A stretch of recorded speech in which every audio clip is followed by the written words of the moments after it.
estimo que justamente a lo que se refiere es, nosotros cuando hacemos, por ejemplo, laboratorio a través de plasma o orina, estamos haciendo una exploración indirecta de algunos órganos. Cuando hacemos creatina, hacemos exploración indirecta del riñón. No estamos yendo al tejido del riñón o a marcar algo en el tejido o célula del riñón. Bien, en cuanto al electrocardiograma, lo que estamos haciendo es, con el registro de la onda de voltajes que esos electrodos puestos en esa derivación o en esa forma de colocarlos, supongamos la derivación hombros-tobillo, estamos viendo, insisto, en ese dibujo de esa gráfica de cambios de voltajes, mirados desde ahí, porque si cambio la posición de los electrodos, el mismo corazón latiendo en la misma posición, en el mismo reposo, la misma persona, me va a hacer otro dibujo. Entonces hay que conocer el dibujo en cada forma de poner los electrodos o derivación. Pero yo estoy viendo una actividad eléctrica desde el nodo, la conducción atrial auricular, el retraso en el aurículo ventricular y luego la conducción en haz de His y fibras de Purkinje. Lo estoy viendo a través del dibujo del fenómeno eléctrico, la estimulación que va a tener cada sector del miocardio cardíaco. Perdón, la última. Es si en el parcial puedes llegar a ver cálculos, como hubo en este trabajito de volumen minuto, se puede ver cálculos de presión, para explicar esa parte, digamos. Sí, si estuvo en el práctico, sí. No va a ser más complicado que lo que se les pide en las prácticas. Profe, ¿le puedo consultar? Sí. Usted sabe que he tenido una duda en particular que, si bien no se ha desarrollado en la clase o mucho en el libro, es un tema del cual se habla mucho y al final no termino de entender. ¿Qué sería realmente la fibrilación auricular? La fibrilación auricular es esto. Cuando la fibra cardíaca vos la mirás in situ como contrae y relaja y ves que lo hace con las compañeras en un sin sitio. Si separás una, para verla bien, hay videos y filmaciones de eso, voy a ver si encuentro alguna rápido.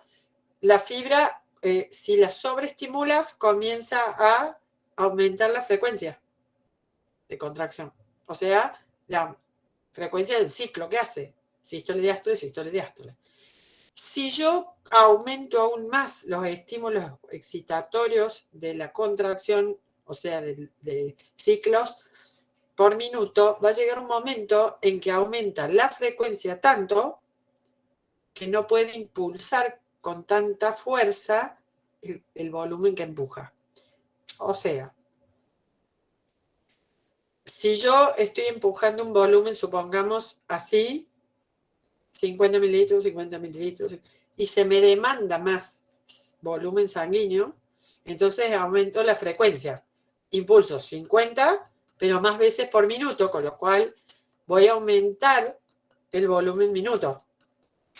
Se puede traducir como una taquicardia. Exacto. Si pasa de un ritmo normal para lo que está demandando en ese momento la actividad metabólica, corporal, muscular, es una taquicardia. Ahora, ¿qué pasa si aumento tanto que la fibra hace esto sin hacer efectiva una relajación y un empuje de la sangre? Solamente es como que un batido. Eso es lo que me sale ahora, lo más gráfico para describir. Una fibrilación, el corazón hace así.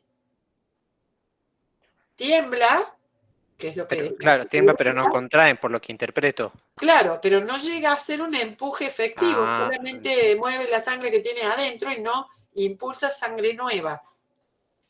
Entonces, un corazón que fibrila, aunque sea parte de él o todo, no está siendo efectivo, es una insuficiencia cardíaca, porque no es suficiente el impulso que le da la sangre. Bien, perfecto, me queda más claro, profe. Gracias. De nada. ¿Otra? ¿Hay otra? Sería como, profe, hola, ¿cómo le va? Como lo opuesto a eso sería la bradicardia. Lo opuesto sería la bradicardia. Y Bien. digamos, un shock cardíaco, o choque, dicho en español, sería justamente un detenimiento, una detención de las contracciones. Ahora, supongamos que eso se hubiese dado por falta de oxígeno o falta de glucosa.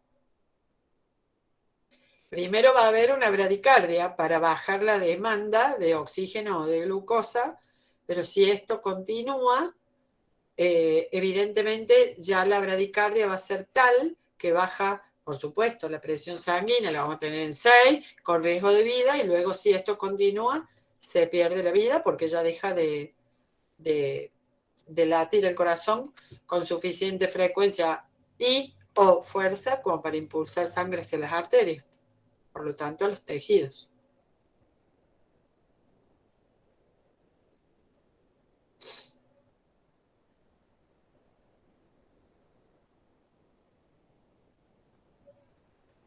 Lo que sucede, Estefanía, es que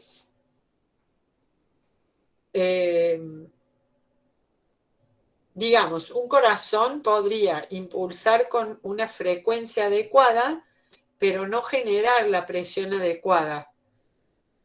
Entonces, por más que vos bajes la resistencia del sistema, abrís todas las arteriolas, dilatas todas las venas, el corazón es insuficiente, dándote un valor de presión arterial media que va a ser bajo, porque la presión arterial media es una medida de a qué presión está el sistema en general.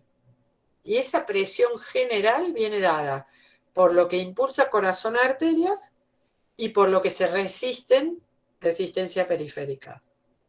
Entonces, aunque yo abra todas las mangueras, por decirlo así, deje que circule todo lo más libremente posible, baje toda la resistencia periférica, abra todas las venas, dilate todas las arteriolas, en fin, el corazón, si es insuficiente, no alcanza a generar una presión media suficiente.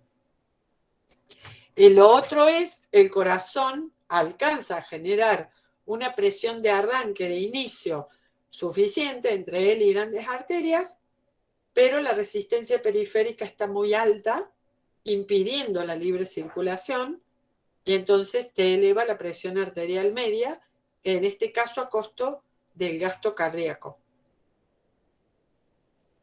Entonces, esa presión arterial media es como decir a qué presión está sometido en general el sistema, y tiene que ver con la presión que ejerce el corazón como bomba y la resistencia que le está oponiendo el árbol arteriolar, básicamente. Y si abrimos las arteriolas, dilatando venas, bajando toda esa resistencia periférica, todo lo posible. Cuando el corazón está muy exigido, obviamente que tiene un tiempo determinado para no empezar a reportar daño cardíaco. Es un corazón que está todo el tiempo esforzado, con una presión arterial media alta, una resistencia periférica alta, mucha volemia impulsada, en fin, lo que fuera que ejerce estas variables de aumentar la presión arterial, básicamente lo que nos está diciendo es, le vamos a medir la presión arterial a esta persona y va a tener o taquicardia, presión alta, constante, elevada. Entonces, uno lo que puede hacer allí es trabajar con los beta bloqueantes a nivel cardíaco Y también, eso lo hacen los cardiólogos y demás, especialistas que tengan que ver con regular circulación, puede que también el especialista en riñón, etcétera, y bajar de alguna manera la resistencia periférica también se puede hacer. Dar tonicidad a las venas para que no haya este desvío de sangre con baja velocidad y remanso en las venas, para que haya buen tono en las venas, los venostáticos y demás. Pues ahora sí, Estefanía. Sí, profe, ahí mejor. Muy bien. Profe, Sí, Marino, dime. eh, los mastocitos dice que disminuyen el oxígeno, aumenta el dióxido de carbono, aumenta el hidrógeno y aumenta el potasio. O sea, los mastocitos liberan el mediador y eso hace todo eso. No entiendo bien, por eso. Sí, porque los mastocitos, acordate que son los que se degranulan en el momento que hay que hacer una respuesta inmune rápida. Entonces, alguien que tiene a cargo desatar una tormenta de factores, citoquinas y demás, para que se active todo el sistema inmune, una de las cosas que tiene que hacer es abrir, vasodilatar, para que venga más flujo sanguíneo. Claro. Y al hacerlo, favorecer que vengan blancos de los que pueden circular por sangre y pasarse también al tejido, e incluso donde está este mastocito. Con lo cual favorecen así los encuentros con los antígenos y que se activen ellos también para que liberen sus interleuquinas, que serían sus citoquinas, para llamar a otros blancos y toda la reacción inmune. Y por eso hay vasodilatación que dice allí.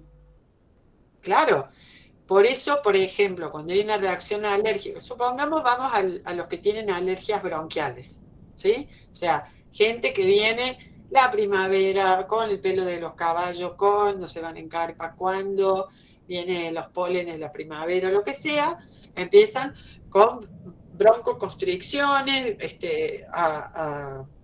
a tener más moco, más esputo, tienen reacciones de mucho estornudo, lo que fuera. Esa broncoconstricción con secreción que ellos tienen es una reacción inmune que, si fuera normal, simplemente esos mastocitos y demás abrirían un poco los bronquios para facilitar la entrada del flujo de aire, vasodilatarían para aumentar el encuentro de las células inmunes con esos pólenes o lo que sea que la persona tiene alergia.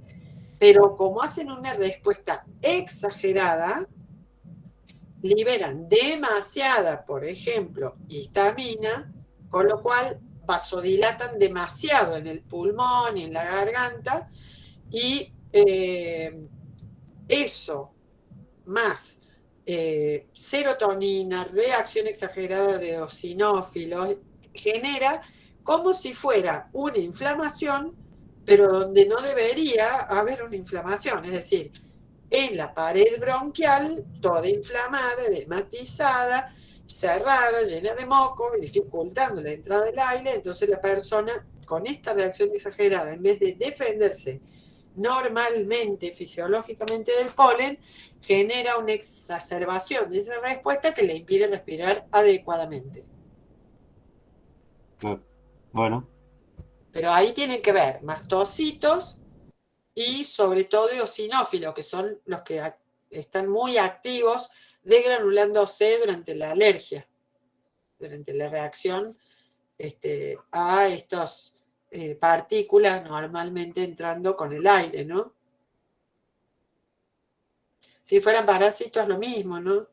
Puede haber una reacción, una inflamación de un órgano y una víscera por demasiado reacción inmune a los parásitos.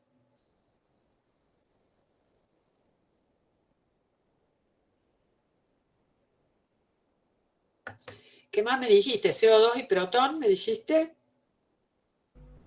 Sí, que actúan como sí, como sustancia vasodilatadora. Claro. Disminuye sí. Recuerda que siempre que un tejido esté ahogándose, ¿qué es para nosotros ahogarnos? En general nosotros decimos ahogamos si nos falta el aire. ¿Qué significa para nosotros, ya que vamos a estar en esto, qué significa para nosotros me falta el aire? Me está faltando más oxígeno y me estoy cargando de CO2. Siempre acuérdense que hablamos de los dos. Y si a mí me excede en un tejido CO2, significa más acidez, porque CO2 es ácido carbónico que se disocia en protón. Entonces, para las células, cualquier incremento de CO2 o hipoxia baja de oxígeno es lo mismo. Para ellas es aumento de CO2 y aumento de acidez, falta de oxigenación, desequilibrio. Entonces, cuando el sistema inmune dispara de esta manera, esas señales, o sea, se degranulan, hacen reversión de estas reacciones y liberan CO2. ¿Qué están haciendo? Llamar a que el sistema tome a ese sitio para detectado el inmune, como este es un sitio peligroso, acá hay alergenos, antígenos. Con esto usan un sistema que ya existe, que es el sistema de alarma por hipoxia o exceso de CO2 protón. Entonces lo hacen para que se activen todas las vasodilataciones, llegada de más oxígeno y demás, que siempre recordemos que atentan también contra la vida. Entonces, generar un ambiente ácido con exceso de CO2 atenta contra cualquier vida. Incluso la nuestra, nuestro medio interno ácido con mucho CO2 atenta contra nuestra vida. Entonces eso también hace el sistema inmune frente a la presencia de los antígenos, bacterias o lo que sea. Bueno, gracias. Muy bien, ¿algo más? Bueno. Y el volumen minuto, por las dudas que no sé si lo dije bien, volumen minuto es una forma, mejor dicho, volumen minuto es lo que impulsa de sangre, medido como mililitros, litros, como quieran, el corazón en el bombeo, los bombeos que hace en un minuto. Nosotros dijimos que era normal para una mujer de estatura y peso estándares y demás, que su corazón lata aproximadamente 80 ciclos en minuto y que para el varón también es normal una media de ciclos de 90 por minuto, por supuesto que no haciendo ejercicio, estando sentado, en reposo, etc. El concepto de cuánto es el costo que tiene el corazón para impulsar en el minuto esa sangre es lo que denominamos el gasto cardíaco. Y ese gasto cardíaco podemos decir que es el volumen impulsado en un minuto, pero también podemos decir que es el gasto, y así en realidad se lo calcula, ¿no? Como el consumo de oxígeno que tiene en el minuto el corazón, y esto es debido a la frecuencia y fuerza con la que tiene que contraerse. Por eso se dice que el gasto cardíaco se considera como un parámetro de la medida eficiente del corazón como bomba. Claro, muy bien. Claro, si yo tengo que tener para una persona en reposo un gasto cardíaco X medido en consumo de oxígeno y eso es muy bajo, seguramente que eso se va a trasladar en sus dos parámetros principales. Aunque lata con la frecuencia acelerada, no tiene fuerza, o bien tiene mucha fuerza, pero poca frecuencia. Por ejemplo, si tenemos un problema de conducción en el corazón, está ralentada esa conducción, llega bien a la aurícula, pero después pasa muy lento por el haz de His y Purkinje. ¿Qué voy a tener yo? Que ese corazón se demora en volver a hacer su sístole o contracción. Entonces yo voy a tener la aurícula que hace tum, dum, tum, dum. Entonces, en vez de tum, dum, yo voy a tener tum, dum, tum, una bradicardia. O sea, ese gasto cardíaco puede que no sea bajo, pero tiene una frecuencia muy baja con un esfuerzo en cada ciclo. ¿Y dónde lo voy a ver? Indirectamente a este fallo lo voy a ver en el dibujito del electrocardiograma. Voy a ver que la despolarización auricular hace la figurita, pero después el segmentito corto que tiene que haber hasta que empieza QRS, se me hace largo y hace QRS, pero ese segmento largo me está indicando, acá hay un problema entre que termina la despolarización auricular y comienza todo el lío ese de la despolarización ventricular y su contracción. Entonces, ¿dónde tuve el problema? ¿En el nodo aurículo-ventricular o en el haz de His? Ahí hubo un retraso. Algo pasa con esas fibras. Entonces, algunas bradicardias se compensan durante un tiempo con una gran fuerza de contracción, pero estamos forzando igual la máquina, ¿sí? La bomba, porque le estamos forzando una gran contracción con mucha fuerza a ese miocardio y eso no se resiste por muchos días así, ¿eh? Sí, bueno, Ricardo, suerte. Entonces, bradicardia se trata de compensar con mayor volumen impulsado en la eyección sistólica o volumen sistólico, o sea, lo que en cada ciclito de contracción el corazón manda a la arteria. Entonces, si normalmente iba a impulsar, supongamos, 70 mililitros, con bradicardia se infla de sangre y trata de impulsar 100 para tratar de compensar. Ahora, cuando pierde fuerza, porque hay partes infartadas, por ejemplo, entonces solamente una parte del ventrículo está trabajando, trata de compensar aumentando la frecuencia para que lo poco que empuja se supla, digamos, empujando la sangre en la aorta. ¿Sí? ¿Se entiende?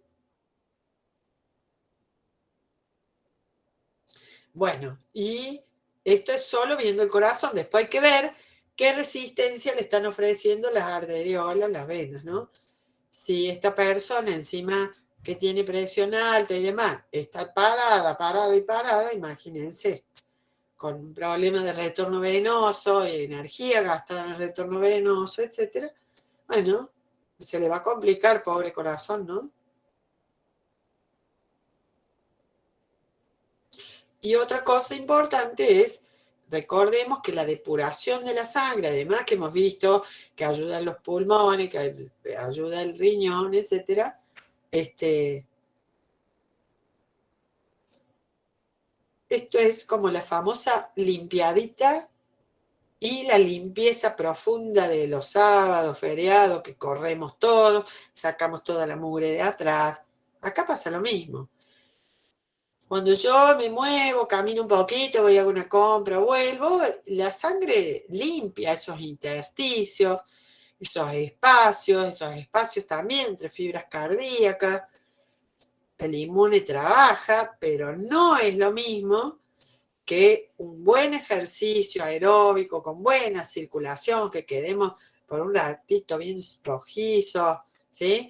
Que eso remueve, hace que los líquidos se recambien bien profundamente en todos los tejidos. Y la otra cuestión también es,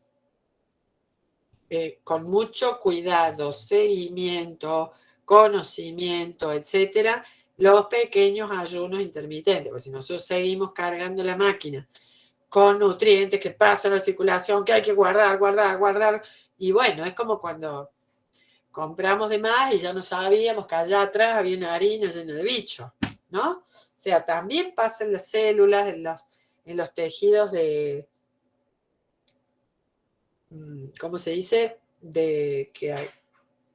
Que guardan, digamos, reservan tanto grasas como azúcares. Bueno, el depósito está lleno y nosotros seguimos comiendo lo mismo. Entonces los depósitos están llenos, ya empezamos a poner donde no deberían estar y después cuesta demasiado ayuno y días para sacar todo eso de nuevo, dejar todo limpio y volver a empezar a acumular.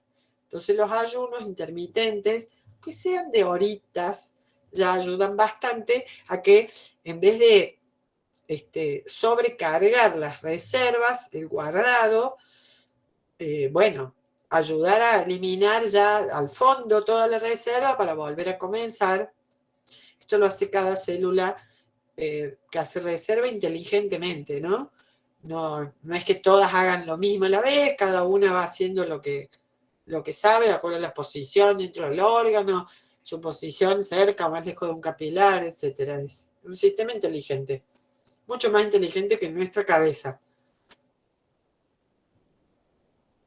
¿Algo más?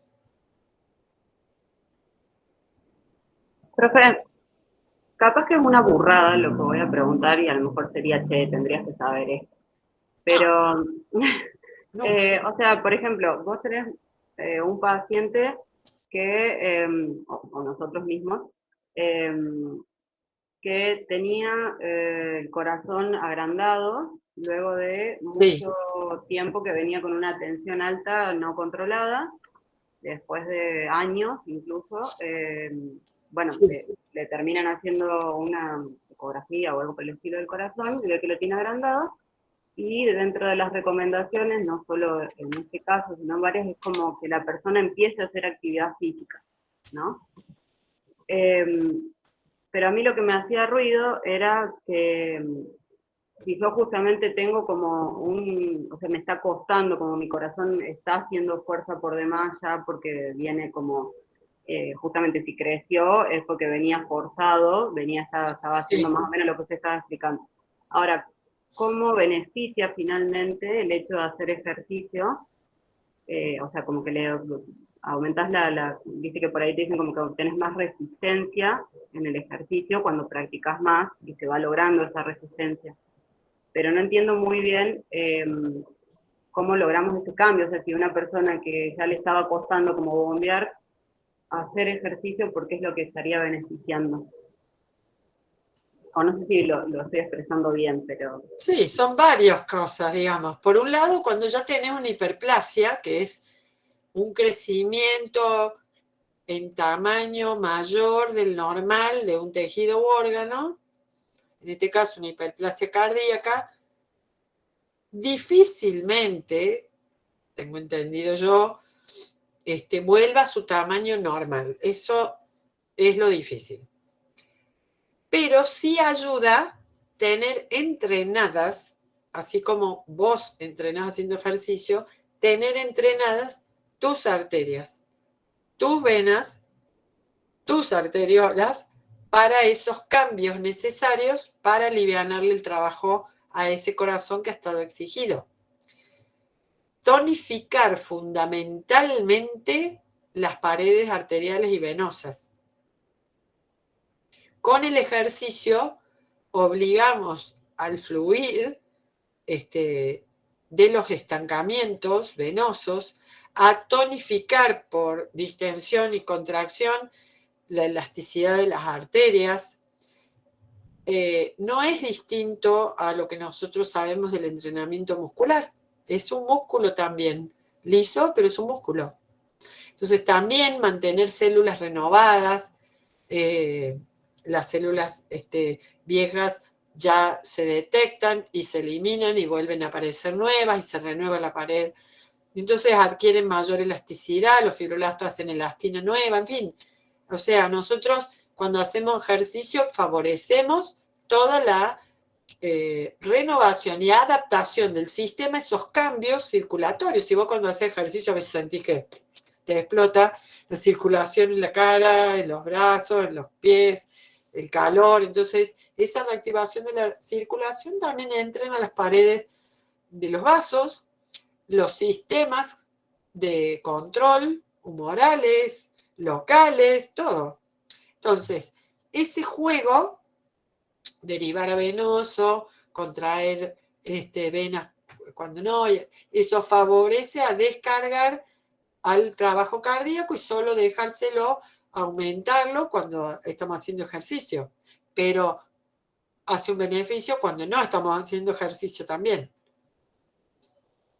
La oxigenación, por supuesto, sacar la acidez del medio interno, más hemoglobina, más glóbulos rojos por la demanda de oxígeno durante el ejercicio, mejor oxigenación. Entonces, no hay señal que esté llegando constantemente al nervioso de hipoxia en determinados sitios que desata, bueno, corazoncito, centro vasomotor, arteria, activemos porque hay zona en las nalgas, zona en el pie que están entrando en hipoxia. Eso ya no ocurre porque hay buena oxigenación, entonces baja la exigencia cardíaca también. Son muchos los factores, ¿sí?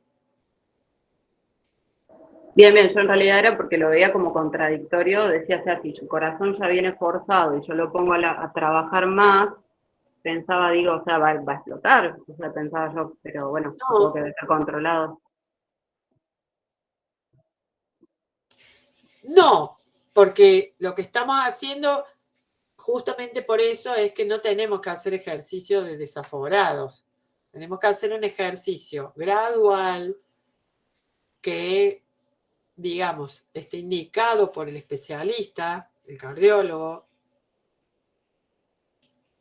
¿Por qué? Porque ya hay un problema, porque ya no había de antes una homeostasis. Entonces, tiene que ser una caminata ágil, luego pasar a algunos ejercicios controlados.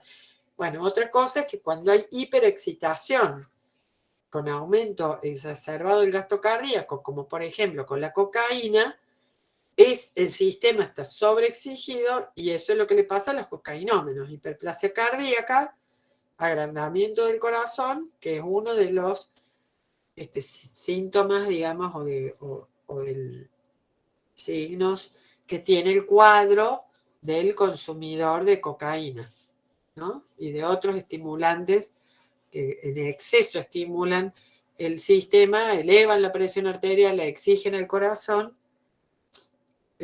Bueno, dicho por los cocainómanos, ellos, en el momento que consumen, dice que sienten que el cuerpo les da para todo, que podrían subir 2 o 3 montañas sin parar, subir y bajar montañas sin parar, que esa es la sensación. Bueno, esa es una sobreestimulación, digamos, nerviosa, que opera sobre el cuerpo, pero que no responde a una adaptación externa por estímulos. O sea, son estímulos solamente internos que demandan un gasto cardíaco excesivo, como si fuéramos a subir y bajar montañas, cuando en realidad a lo mejor estamos solamente bailando en un salón.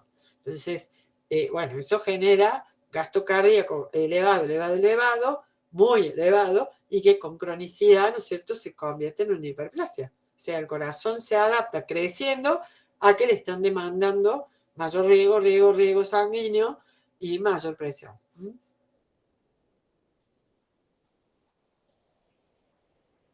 ¿Algo más? Bueno, vamos a pasar ahora a hacer un ejercicio todos para que lo vivenciemos corporalmente. Los que no tienen cámara, les pido que si no van a encender la cámara, por favor, que en sus lugares busquen estar cómodos, tranquilos, cierren la puerta, lo que sea, para que podamos hacer este ejercicio porque facilita mucho después la comprensión de los procesos de la ventilación pulmonar y demás. Bien, sentados con la espalda recta, apoyada suavemente, lo que vamos a hacer es algo que no hacemos habitualmente, que es, vamos a tomar todo el aire posible y fijarnos que cuando llenamos de aire, insuflamos los pulmones, la caja se nos va a adelantar, o sea, el aire va a dilatar nuestra caja torácica en sentido antero-posterior, o sea, se nos levanta el pecho. Pero también, fíjense, que también se abre hacia los lados, es decir, se abre también en sentido vertical. Si se fijan, al inspirar, ustedes van a ver que no solamente se adelanta, sino que también se alarga. ¿Cómo me doy cuenta de eso? Porque si me fijo en mis costillas, las costillas inferiores, yo voy a ver que se abren las costillas aumentando la caja en sentido anterocaudal o cabeza-pie, como quieran.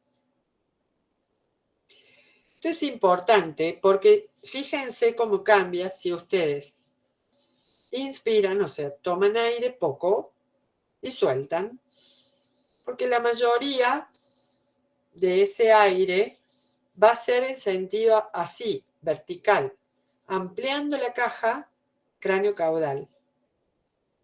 Pero si toman más aire y hacen una inspiración profunda, es ahí cuando se levanta el pecho, o sea, en sentido antero-posterior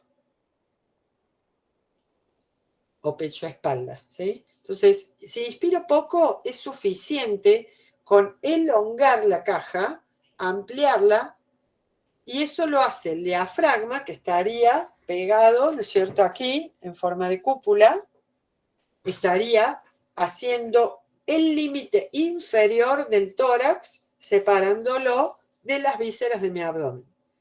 Y ese diafragma en forma de cúpula, cuando yo inspiro, lo rectifico y me alarga la caja en sentido vertical. Entonces, esa es la inspiración normal que hacemos corrientemente ahora mientras miramos tele, mientras estamos sentados, mientras escribimos. Esa inspiración normal que le decimos, esa inspiración normal es más en el sentido de rectificación del diafragma, que se contrae y al contraerse hace así, relajado, contraído cuando inspiro, bajando entonces el límite inferior de la caja torácica. ¿Y qué está haciendo? Cuando se contrae y se baja, ya no veo la cúpula, sino que lo veo recto, aumentó el volumen, o sea, el aire que puede entrar en mi caja torácica. Y esto es más potente cuando yo inspiro forzado, es decir, una inspiración forzada implica que en vez de tomar el aire que normalmente en inspiración normal tomo más aire, forzando a que entre más aire, y eso amplía más el volumen de mi caja torácica, pero ahora aumentándolo más vertical, pero también en sentido anterior-posterior. O sea, el diafragma siempre trabaja, siempre se contrae y amplía el volumen de la caja torácica en inspiración normal y en forzada. Pero se agrega mucho más trabajo en inspiración forzada de los intercostales, porque las costillas, cuando yo he expirado, o sea, el liberado o alargado del aire, se ponen algo inclinadas hacia abajo, hacia el esternón, hacia abajo, y la caja está deprimida. Pero cuando yo hago inspiración forzada, los músculos intercostales externos se van a contraer y van a levantar la punta de las costillas, o sea, hacer que suban, y en ese movimiento se van hacia adelante, ampliando la caja en sentido antero-posterior. Entonces, expiro, libero el aire, las costillas vuelven a su posición normal, pero cuando yo hago inspiración pequeña, apenas se mueven un poco los intercostales, pero cuando yo inspiro forzado, los intercostales ya aumentan todas las fibras que pueden,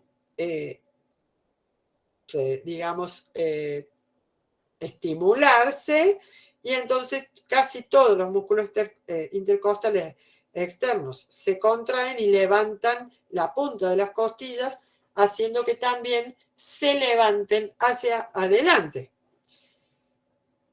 Y acá viene lo interesante. Lo que nosotros decimos, repetimos en los secundarios y en todos lados, es, porque yo entro el aire, se me infla la caja torácica. No. No. Los pulmones en realidad son como una goma espuma que o lo lleno de aire o se le escapa el aire. No son los que inflan la caja. Esto es exactamente al revés.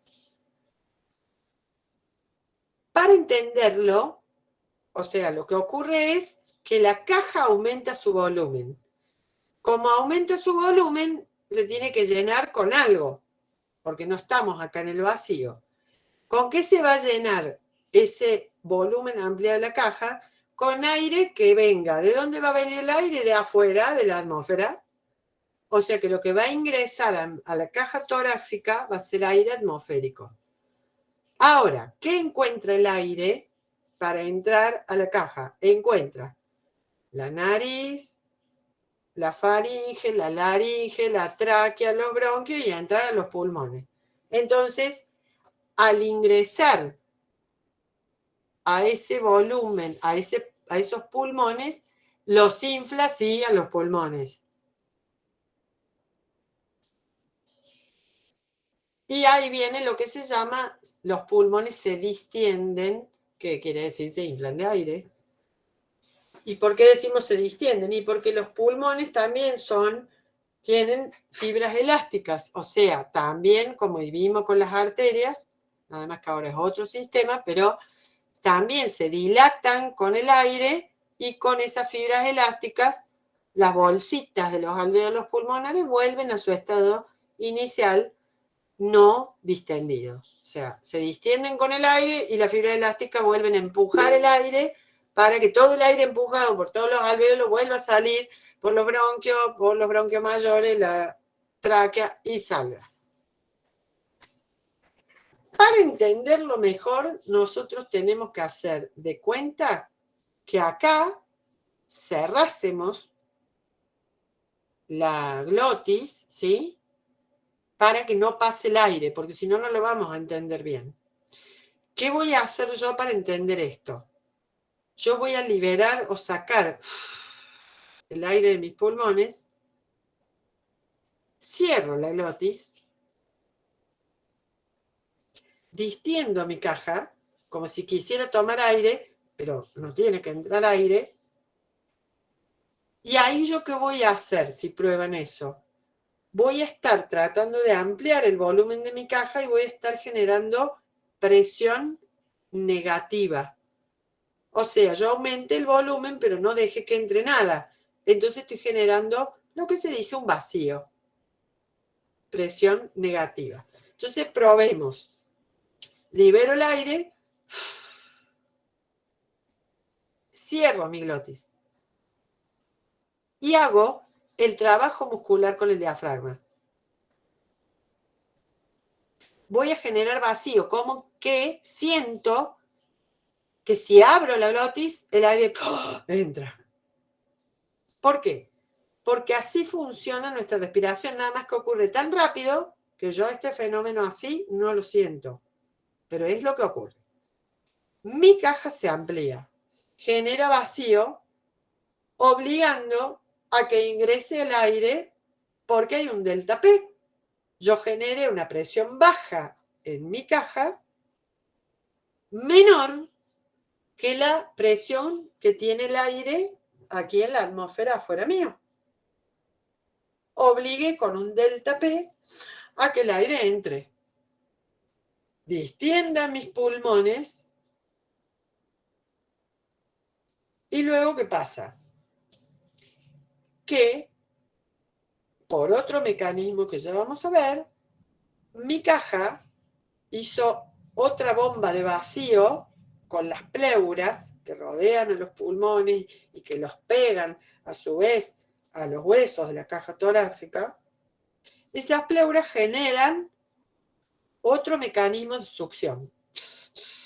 Están bombeando sangre en las pleuras que entra y sale. Y cuando hace esto, succiona, la sangre de las pleuras succiona. Y con eso hace un vacío. Este vacío se agrega a la presión negativa que yo simplemente generé ampliando la caja. Y esto me asegura que una vez que el aire entró solo por la presión negativa que yo hice con mis músculos, ampliando la caja, esa pleura siga haciendo vacío para que se pueda entrar más aire y yo pueda hacer inspiración forzada, sin que se me desinflen los pulmones, por decirlo así. Con eso logro que pasemos del cero. ¿Por qué? Porque yo dije, hago presión negativa, me fui al menos 3 milímetros de mercurio, menos. Pero cuando entre el aire, menos 2, menos 1, voy a llegar a 0. ¿Y por qué suelto aire entonces? Si con el 0 no pasa nada. 0 significa que estoy igual que la presión atmosférica del aire afuera. No se mueve. ¿Por qué puedo sacar el aire? Al aire lo puedo sacar porque después que hice negativa, hice menos 3, entre el aire 0, pasa a más 3, o sea, presión positiva que va a empujar el aire para que salga.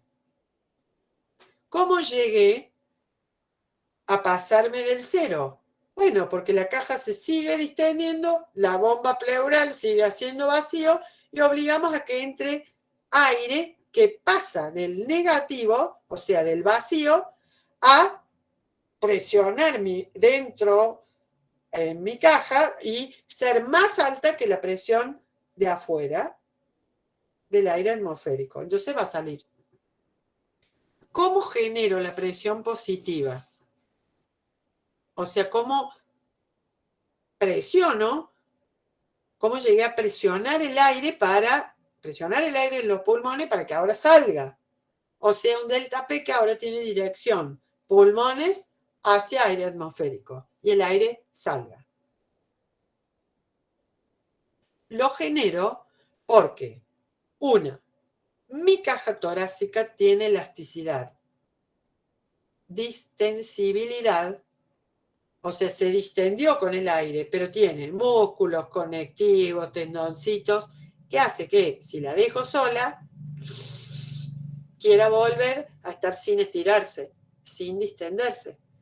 Entonces, el trabajo elástico de la pared del tórax, yo lo distendí en la inspiración, pero lo dejo solito y solito al querer volver a su estado no distendido original, igual que como pasaba en las arterias, presiona sobre el aire. Antes las arterias presionaban sobre la sangre, al volver a su estado original, la caja torácica ahora presiona sobre el aire de los pulmones, aprieta los pulmones, presiona los pulmones, por solamente haber sufrido una distensión y ser elásticas.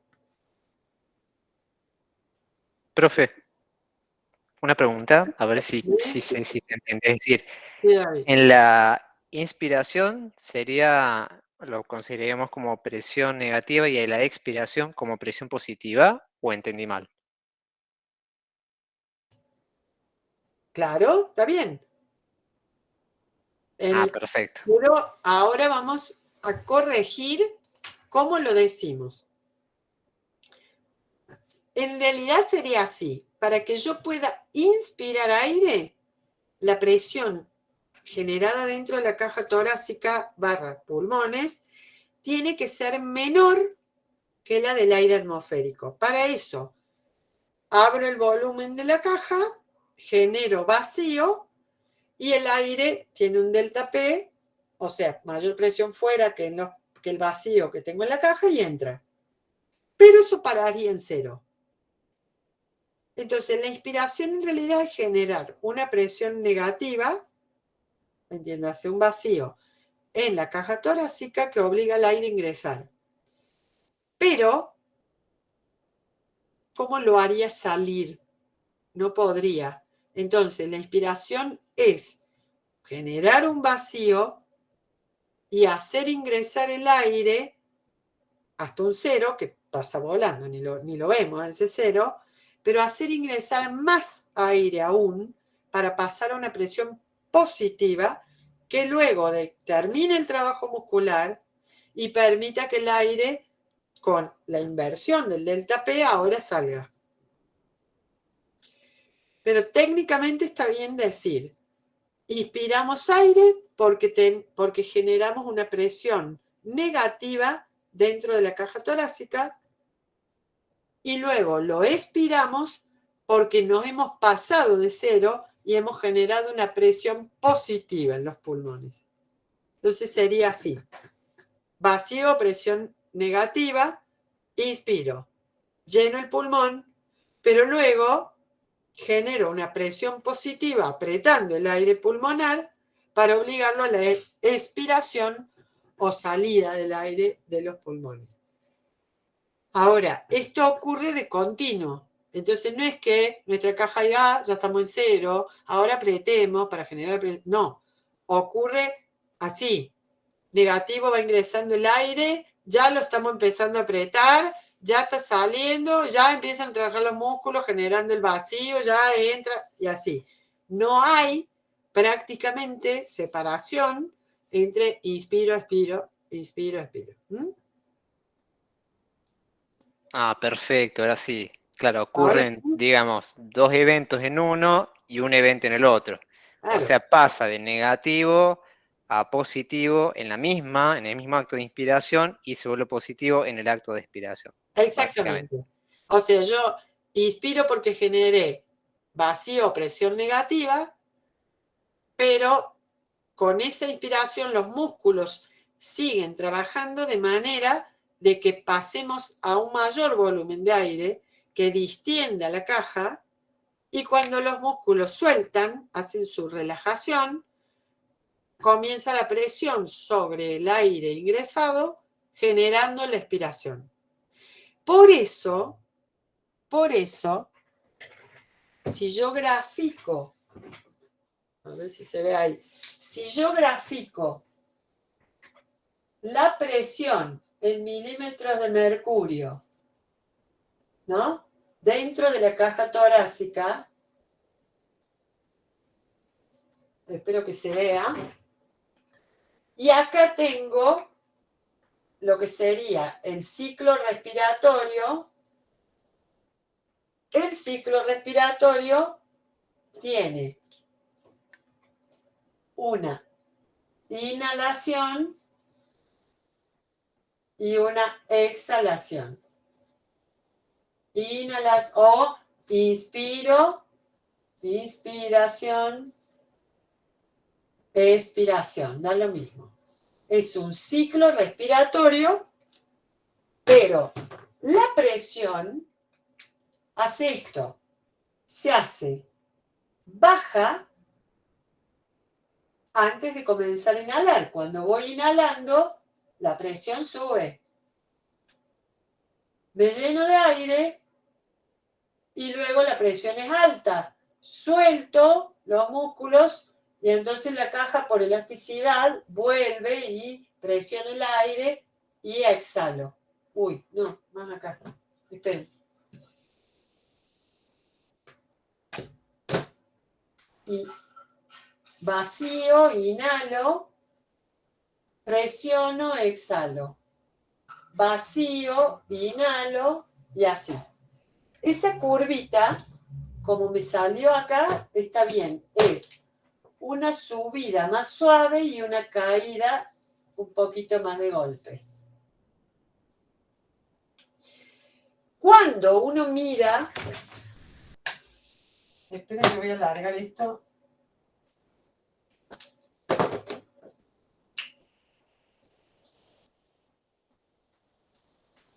presión en milímetros de mercurio. Cuando uno mira, saben lo que son valores absolutos y relativos.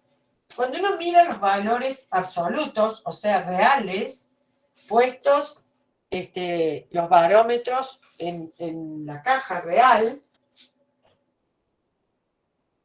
esperen que me ubique acá. Acá voy a tener que el aire atmosférico, más o menos está en 760 milímetros de mercurio. Obviamente esto es lo que cambia cuando en los pronósticos le dicen mañana se espera presión atmosférica alta de 768 bares o milímetros de mercurio.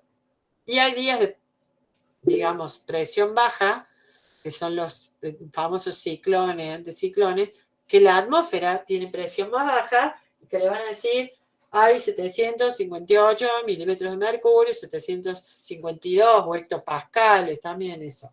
Bien, lo que quiero decir es, acordarse de este 760 no cuesta mucho, y nosotros, cuando hacemos una inspiración normal, no forzada, generamos un vacío de 757, 3 menos.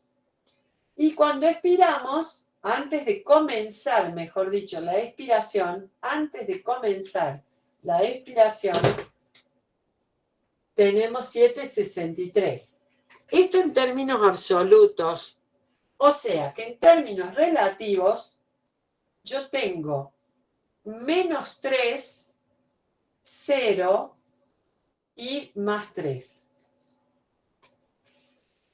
Entonces, en expiración normal, entra, sale aire, me manejo con menos 3 y más 3 milímetros de mercurio o bares, o hectopascales, como quieran. Entonces, en términos absolutos, genero 757, que son esos 3 menos que el aire entra, luego me paso a 763, como afuera de 760 el aire sale. Gradiente de presión. Entonces no confundirse, los 763 los tengo cuando tengo toda la caja llena con aire, o sea, los pulmones, y eso inicia la exhalación o expiración. Para iniciar la inhalación o inspiración voy a necesitar bajar a 757 o menos 3 para que el aire entre. Bien. Eso. Ahora,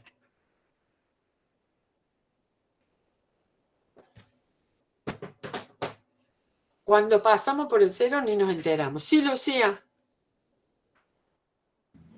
Profe, buenas noches. Le hago una pregunta. A mí se me generó una duda con el grafiquito este. ¿Por qué? Porque si nosotros aumentamos el volumen cuando nosotros inspiramos, o sea, la presión debería bajar. ¿Y por qué acá le hizo como que sube? Claro, por eso te decía, si vos tenés presión baja, cuando el aire empiece a entrar, va a empezar a generar presión dentro del pulmón. Cuando arrancas con menos 3 y empieza a entrar el aire, va a ir acercándose menos 2,5, menos 2, sigue entrando aire, menos 1,5, menos 1. Cuando termina de entrar el aire y equilibra 760 y 760, no habría movimiento ya más del aire. Pero ¿qué pasa? Que primero los músculos generaron el vacío, hicieron entrar el aire y continúan el trabajo de generar más vacío cuando sigue entrando el aire y entonces siguen manteniendo que el aire ingrese más todavía. Eso es lo que hacen los músculos. Van como continuando el trabajo de ampliar la caja mientras va el aire entrando. Entonces arrancamos con menos 3 y terminamos ingresando más aire que termina haciendo presión la caja porque está inflada de aire y quiere volver a su estado original. Ahí presiona con más 3. Y ese más 3 a 0 es lo que obliga al aire a salir. Claro, ahora sí entendí, como que me había confundido con el gráfico. Sí. ¿Y para qué? ¿Y por qué la bomba pleural? Porque solamente con el trabajo muscular logramos que los pulmones que no se despegan de las pleuras, y las pleuras no, están pegadas a la pared del tórax. Entonces, los pulmones, al no despegarse de la caja, si yo amplío el volumen de la caja, lo que estoy haciendo es ampliarlos a los pulmones. Y entonces el aire ingresa a ellos y los distiende. Y con la elasticidad de pulmones y caja, que va a intentar volver a su estado original, presionarán sobre el aire obligándolo a salir. Pero la bomba pleural es sumamente importante porque mantiene, ahora sí voy a necesitar dibujar acá,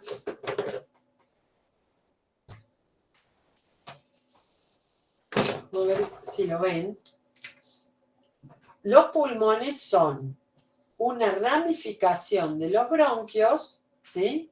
Que a su vez se vuelven a ramificar más finito y más finito, y cada uno de esos tubitos de bronquio, los bronquiolillos, van a terminar en un epitelio alveolar. Con lo cual, lo que estamos diciendo es que los pulmones no son como nosotros decimos o creemos habitualmente, alvéolos puestos que se llenan y salen. No, es un sistema cerrado.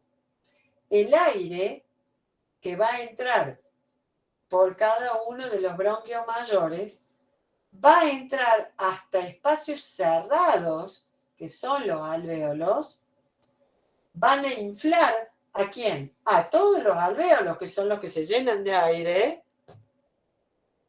y luego, cuando la caja, la pared de la caja, supongamos, vamos a hacer acá con rojo para dar a entender que acá hay músculos, y negro para dar a entender que acá hay huesos, costillas y demás.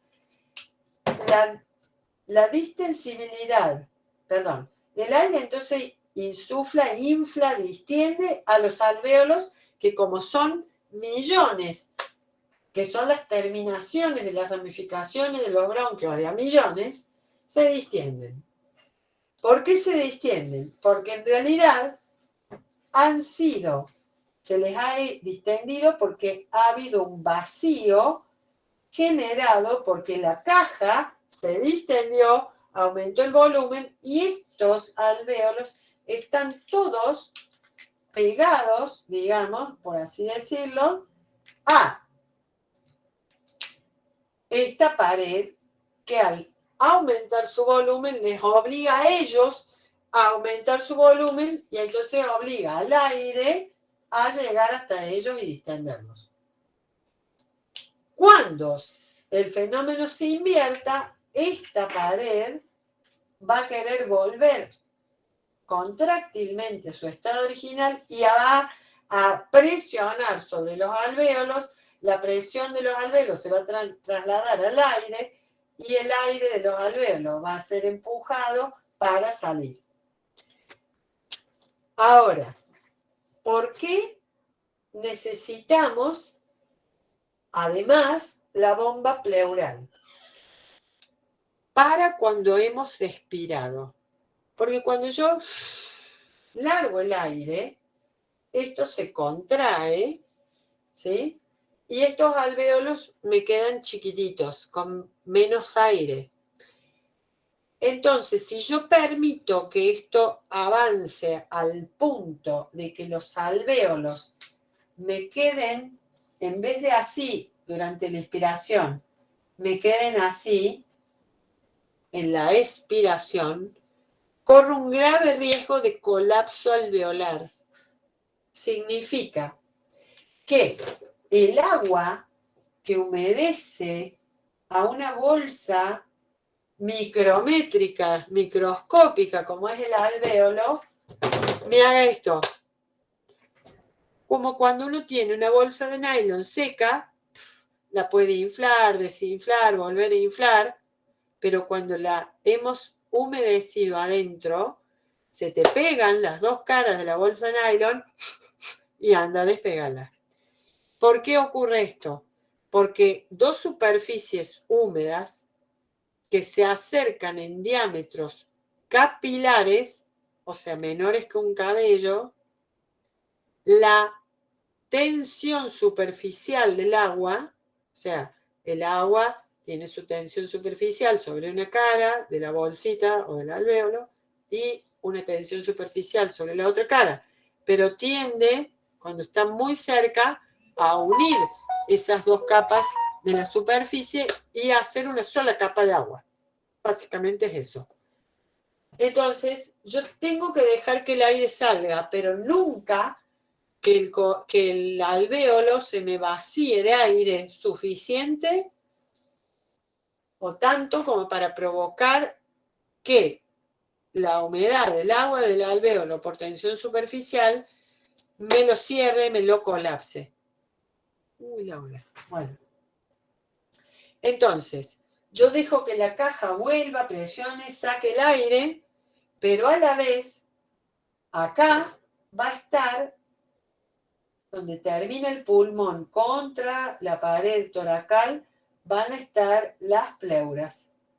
Una pegada acá a los alvéolos pulmonares, la pleura pulmonar o visceral, y la otra pegada al músculo conectivos y demás de la caja torácica. Y ahí, esto, con la circulación de los capilares pleurales, van a estar sacando y entrando sangre haciendo una bomba aspirante, con lo cual me va a generar un vacío constante. Aunque yo esté expirando o inspirando, siempre va a estar la bomba pleural haciendo vacío. Para evitar que los pulmones se despeguen, digamos, de las pleuras y colapsen, se achiquen.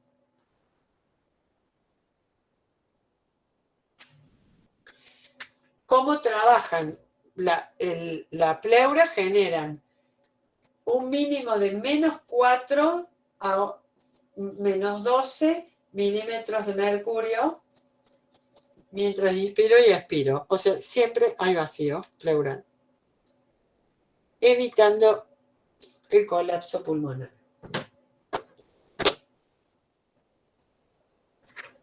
Ahora, última explicación y tramo de mecánica respiratoria. Respiro, inspiro normal, el diámetro de mi caja no cambia tanto, pero más la longitud. Permito que vuelva al estado natural mi caja, que con la presión que hace elástica empuja el aire, expiro. ¿Qué músculo trabajó para expirar? Ninguno.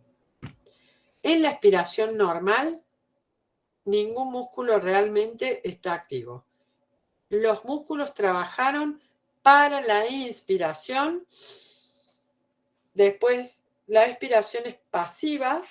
Dejo que los músculos vuelvan a su estado no contraído y que con la elasticidad de la caja se empuje el aire. Entonces, en inspiración o ciclo respiratorio no forzado, normal, la inspiración es activa, o sea, con gasto energético, gasto muscular. La expiración es pasiva. Me salió como el agradecimiento ruso, es pasiva.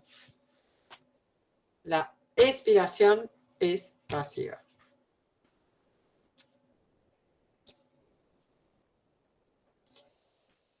Ahora, inspiración forzada y expiración forzada, esto cambia. En la inspiración forzada sigue siendo activa, pero con mayor gasto de energía. ¿Por qué? Porque háganlo y fíjense. Inspiren todo lo que puedan y van a ver que entran a jugar más músculos, trapecio, deltoides, esternocleidomastoideos, más fuerte, por supuesto, el diafragma, más de los intercostales, pectorales, todo eso en inspiración forzada, porque hay que sostener justamente la dilatación de la caja, no solamente en alto, sino también en ancho, en fin, espesor, y sostener mi cuerpo, que no se me doble, en fin, para generar más amplitud. Y la expiración forzada ya tiene gasto de energía. Yo libero el aire, quiere decir hago expiración normal. Pero si continúo sacando todo el resto del aire, estoy en expiración forzada. Fíjense qué músculos empezaron a actuar. Sí, anda Karen. Hagan una expiración forzada, o sea, sacar aire luego de expirar normal. ¿Qué pasó? ¿Qué notaron? La panza, claro. En la expiración forzada, los que ayudan a presionar sobre la caja son los abdominales, que presionan sobre las vísceras para que éstas a su vez suban y presionen sobre el diafragma y lo empujen más para achicar más la caja y largar más el aire. Entonces la expiración forzada ya es activa. Implica no solamente los músculos que hemos usado para inspirar, como el diafragma, y sino activamente gastar energía contrayendo los músculos abdominales. También, por supuesto, sostienen los otros que hemos visto recién para sostener, digamos, el trabajo. Entra a tensarse también, trapecios, pectorales y demás. Pero el trabajo fuerte de la expiración forzada lo hacen los abdominales y algo también de los intercostales internos, ayudando a bajar fuertemente las costillas. Profe, y tampoco, y en ese caso, sin necesidad de que haya una inspiración forzada, puede haber una expiración forzada poniendo resistencia, como por ejemplo la boca, cerrándola, haciendo ejercicio de resistencia. Sí. Ahí también intervienen en la musculatura. Sí. Claro, vas a hacer alta presión positiva en la caja antes de liberar el aire, que empiece la curva de descenso de la presión. ¿Sí? Sí, cuando hacemos inspiraciones forzadas y retención, que se llama, bueno, nos quedamos ahí con presión alta dentro de la caja sin pasar a la etapa de expiración, que es dejarlo salir y bajar la presión. ¿Se entendió? Esto es un poco incómodo entenderlo, pero si no entendemos la mecánica, luego no entendemos por qué a veces no se renueva del todo el aire alveolar, cuándo se renueva, cuándo no, hasta qué punto lo podemos renovar, qué pasa si se daña una pleura y todo eso que va a tener injerencia en cuanto oxigenamos la sangre, los capilares del pulmón y todo eso. Muy bien. Nos vemos entonces en la próxima. Hasta la próxima, hasta el viernes, profe. Gracias, profe, hasta el viernes. Saludos. Chao, profe. Nos vemos el viernes. Nos vemos. Chao, Fede, chao, Maja. Hasta el viernes. Chao. Buen estudio. Chao, Fede. No, yo te espero para ver cómo